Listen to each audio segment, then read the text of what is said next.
Bonjour Franck Madvon. Bonjour Simon, bonjour à tous. Israël, la pression s'accentue sur le Premier ministre Benjamin Netanyahou. Oui, séquence éprouvante pour le chef du gouvernement israélien ces 3 derniers jours. L'épisode le plus marquant remonte à la nuit de samedi à dimanche. Vers 1h du matin, Bibi Netanyahou écrit un message sur X qui déclenche une tempête. Le Premier ministre affirme qu'il n'a jamais été averti de l'intention du Hamas d'entrer en guerre. Il semble montrer du doigt les services de renseignement qui n'auraient rien vu venir. Indignation générale. Les opposants à Netanyahou lui reprochent de rejeter la faute sur d'autres, de ne pas battre sa coulpe, contrairement à beaucoup de hauts responsables israéliens.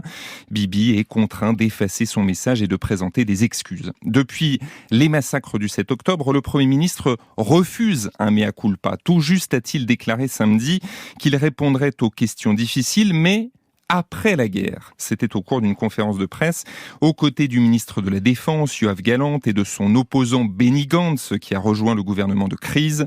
L'unité affichée manquait de conviction. Le courant ne passe décidément pas entre Netanyahou et ces deux hommes qui l'ont beaucoup critiqué et continuent à prendre leur distance. Et l'opinion publique israélienne est aussi très sévère avec le Premier ministre. Oui, d'après un sondage, Simon, 80% des Israéliens estiment que Netanyahou a une part de responsabilité dans les attaques du Hamas. Hier, la presse leur a donné des arguments supplémentaires. Le journal israélien Yediot Aharonot a révélé qu'en 2016, une note du ministre de la Défense, Avigdor Lieberman, annonçait que le Hamas voulait lancer des combattants en Israël et prendre des otages.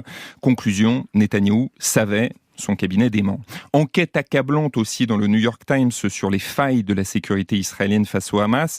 Ce travail confirme que le Premier ministre était obsédé ces dernières années par l'Iran et le Hezbollah, son bras armé au Liban. Le Hamas était une préoccupation secondaire, un groupe isolé dans la bande de Gaza, dont la montée en puissance a même été souhaitée à un moment par Netanyahou pour affaiblir l'autorité palestinienne. Et puis, il y a la question des otages. Oui, hier, une militaire a été libérée par l'armée israélienne à Gaza, mais le Hamas détient encore plus de 200 personnes. Comment les sauver? Peut-on les sacrifier au nom de la lutte contre le terrorisme? Le sujet divise profondément la société israélienne depuis le 7 octobre. Netanyahou a reçu samedi des familles des otages. Il a surtout faire pour les ramener à la maison, mais son empathie ne saute pas aux yeux. Il apparaît distant, fatigué. Des familles l'implorent d'accepter un échange avec le Hamas, otages contre prisonniers palestiniens. Dans une vidéo diffusée par le mouvement islamiste, une otage elle-même, aux côtés de 2 autres captives, demande à Netanyahou de céder.